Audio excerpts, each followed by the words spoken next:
What's something that car enthusiasts could do to lower their cost of ownership to be able to buy their dream car? Well, really familiarizing yourself with how the financing works is certainly the first step, because if you can buy more aspirationally, you do stand a better chance of the rest of the people that dream about those cars to catch up, and that will force the market in the right direction. And really just focusing on what actually will happen when you buy these cars. And so there's a lot of cars like this that people are really, really scared of. But in reality, this car's barely been maintained. There's nothing that wrong with it. It needs things here and there, and I'll do those as I need to. But all the stuff that I'm now doing to the Murciélagos, I should have done when I bought them 5 years ago, but I couldn't afford it then. And so I just kicked the can down the road, and now I'm doing most of it because it's in a better position to do so. So, I think the more you can understand about the cars that you're dreaming about owning from what ownership is really like, the more you can understand about how to finance them and just, buying them at the right moment. Like, you don't need to buy them when they're 3, 4, 5 years old. If you start looking at 10, 15, 20 years old, it's real hard to lose money when you buy them right. What would you say is a relatively inexpensive supercar that is a somewhat safe bet, doesn't require a bunch of attention? Sure. There's so many great examples. Lotuses are perfect examples. They are pretty inexpensive to keep running. They are headed in the right direction because they're so unrepeatable from a technological perspective. You can't make cars that unsafe anymore, and you can't make cars with that little technology anymore. Freddie said that they're unreliable, though. The Elises aren't. The Evoras can be, and the Esprits are very unreliable. And so you still got to learn to buy the right one. A 997 Turbo is an $80,000 car that is as modern as you need anything to be, even though it's 15, almost 20 years old. That's a great car. Any Gallardo is wonderful, even ones that have been in Santa Monica mudslides and mud all the way up to the tops of the doors, especially the manual cars have all the right makings. Early R8s, great cars, pretty reliable. The V10s have some, inconvenient things like the AC compressors go out and they're really hard to get to, stuff like that. But overall, there's so many great cars in that $50,000 to $150,000 zone that people are paying more than that for Suburbans and Escalades now. And you can have a great car that's a whole lot of fun, AMG GTs, all sorts of stuff. What are you noticing right now in the car market? So there's been such an explosion of production in all of the exotic car manufacturers that it is a wildly different landscape. Every day they're making more $100,000 cars this year than existed 20 years ago. So you look at how many $1 million cars there are on Earth. We did a video back in 2018, trying to figure out how many there were at that point. And we tried to look back and think through how many were there in 2003, so 15 years prior to that. And it was like just over 1,000 in 2003, like right before the Enzo and the Cura GT and the SLR. And it was about 25,000 in 18. And in 23, when we did it last year, it was almost 30,000. And so you think like, every day there was another $1 million car on Earth. And so there was so much buying activity and so much frothiness in the market that everything went up. And now the stuff that isn't actually that rare or that special is going down fast. And so, they made almost as many Aventadors as they did Gallardos.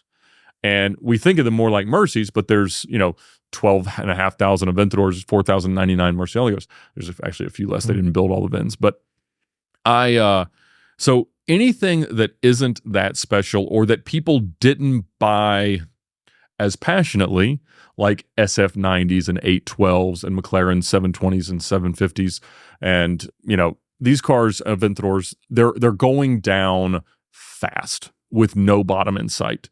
And like I've thought a little bit about trying to buy an Aventador, but I get so scared that they're going to take my offers that I'm just like, man, I can't stand car depreciation. And so there's no rush to do so. But yeah, the car market in general is softening. New car inventory is becoming a lot more available, but it's the high-end stuff every month there's a new record. It seems like Tesla prices are falling dramatically. Like I'm watching Cars and Bids. Yeah. Like probably twice a day, just like browsing for fun. But I'm seeing almost brand new Tesla Model S Plaids that are selling half of what they would have cost a year ago. Half. In a lot of high-end electric cars, we are seeing 50% residuals in 1 to 2 years. So you're talking about cars that are losing 4 to 5% of their value a month. That's insane. I don't really know how we wrap our heads around that. I mean, it's a lot of wealth that is being evaporated, and it's not being evaporated. It's going straight to these manufacturers who are heavily government funded, and it's a dark time because these cars have no bottom in value because they will require insanely expensive battery replacement, and it's a tough thing. So I don't know what the future is for electric car values, but we should probably all be careful. What cars do you think are the best investments today? The best car investments are the cars you really want to own. There are nearly no examples of cars beating the stock market for more than 5 years at a time. Certainly none that have ever done it for 10 years at a time. And so when you start thinking about what an investment should do in terms of performance, it's unlikely that a car is going to do that. Now, there are obviously safer cars to put your money in from a residual value perspective, and that usually is 10 to 20-year-old really rare and really interesting manual transmission cars. I think the manual transmission elitism is probably going to wane over the next 10 years because there are so few people that still know how to drive them. In the same way that like pre-war cars are finicky enough that there's a lot of more modern car enthusiasts that don't tolerate what ownership would look like. And so I think that's the right way to approach it, is that if there is a car that you actually want to own and you will enjoy as an alternative asset class, you're not wrong to go out and buy one. But the only reason that I have, probably turned, $1 million of car purchases and payments and repairs over the last 10 to 15 years into probably about $5 million or $6 million of value today with some debt attached to it is, just because it's been my job. I mean, whether or not it was exactly my job, I've treated it as, one of the ways that I'm going to build wealth to ultimately retire one day is in the form of a car collection. What do you think is the worst car ever made? The worst cars are just the boring ones, the ones that don't make you excited to take it somewhere. I mean, I think that there are unreliable cars, there are difficult cars, there are cars that are expensive to keep up, but that doesn't make them bad.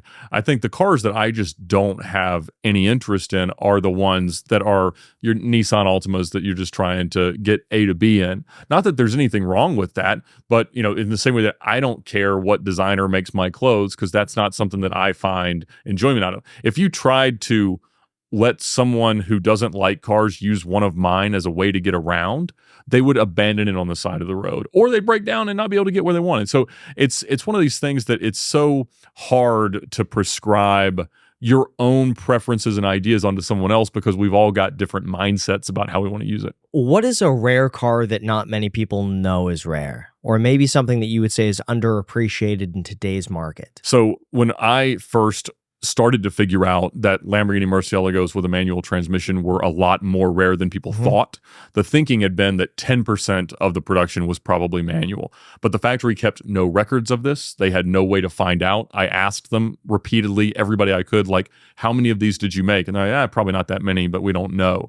And so the theory had been that there were probably like 200 in the US, and it turned out that there were only 33.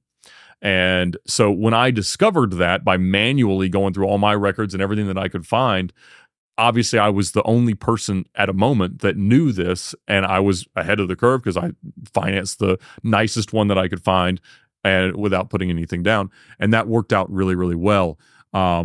Spikers are a great example. Yeah. There were not really good records of exactly how many cars they'd ever made, where they ended up, where they moved to, how many still ran, stuff like that. But, even when you start to look at, let's just say less special versions of a Diablo, like there's only 343 Diablo SVs ever made. That's the same number as there are Duesenbergs. So people don't think of an SV as being the best one, but they are proper rare. All of them are rare. And so when you start thinking about cars today, if they make 500 or 700 or 1,500, that seems really, really rare. But in reality, like so many older cars barely even exist. And not even that old. Manual transmission LP generation Gallardos, there's just over 50 of in the US, probably 300 worldwide. I mean, that's really, really rare, much more rare than a LaFerrari. And I think there's a lot of examples like that people could dig up and be in the right spot with. What do you think of the SLS AMG? I love what the car stands for. I love it as a continuation of the 300 SL Gullwing. I hate the way they feel to sit in. The ergonomics are really poor. The visibility is really bad. They make a great noise, and a lot of the technology is very nice because it's not so insane that it's going to be wildly problematic down the road. I don't fit in them all that well at 6'5", and so I've never really cared to own one, but it is one of those cars that you could love and it be exactly the right dream car. The production numbers make sense. The usability makes sense. Everything's great about it if it fits what you want to do with it. What about as an investment? No. Why? There's just too many of them to really have a reliable investment. Your car, the Ford GT, is a true anomaly because it's the first time that a car that's that common has actually ascended in value to the degree. Now, by common, we're talking about 4,500 examples of the Ford GT. The SLS AMG, I think, is pretty similar. Yeah, I think they actually made less. I think slightly less. There's fewer SLSs, there's fewer SLRs. It's awesome, but the reason is that it's the only U.S. car that kind of fits into that class, and so if there's any nationalism or patriotism, it makes sense to aspire to have get the Ford. Yeah. How do you invest your money today? Is it mostly in cars? Yeah, it is grossly disproportionate and irresponsible in cars. I have always been very insistent on tracking my net worth because most of my wealth always came from real estate and cars going up in value. You see a lot in the exotic car space of generational wealth and insane privilege, and the people that are out there spending crazy money on cars are doing so with money that they didn't earn. I did not come from money. I didn't have anybody hand me anything from a business or opportunity or financial perspective to be able to do this. And so I was always kind of chasing like, well, how do self-made people do this? And the real thing that I landed on was just avoid depreciation. And so, but watching them go up, the only way that I could ever tell each year if I was really getting ahead is if the stuff that I was building equity in was also building its own equity by going up in value. And so I've always made it a good practice to sort of track, where my net worth was. And it was wild when, as you start to, make a name for yourself on the internet, the first suggested Google result was always Ed Bolian net worth. And I'm like, oh man. So I made a video and obviously didn't divulge everything, but I danced around it a bit. But I think that, when I've always tried to save money because my parents taught me that's the only hope for retirement in their minds was to, and I try to do that as hands off as possible by just dumping what I can into a mutual fund, whatever's left over, or with some kind of a financial manager. And I've gone through a few different iterations there, but I don't pick stocks. I don't day trade. I've never met somebody that was really happy that did that for very long, and so I kind of just rely on that. I mean, my biggest wins have always been in cars. And so, you get a lot of advice to just do what you're good at. And so it's granted me a little more license to buy cars more aggressively. But yeah, I try, to diversify between the equity that I've got in my home and the equity that I've got in my cars and the investments that I have, but it's never as round as it ought to be. And what about the revenue? Where's all of the revenue coming from? For me, for anybody that's making content, you get platform revenue, you get brand deal revenue, you get merch revenue, and then hopefully the activities that you're documenting earn some money. And, I saw Stradman mention that over the last 4 or 5 years, his revenue is very flat. And mine is too, but it always comes from a different place. 1 year you make it on YouTube, 1 year you make it on brand deals, 1 year you make it on Facebook, 1 year the cars just do well. And so I would say the same thing, that I don't make nearly the money that he does, but it's always about the same.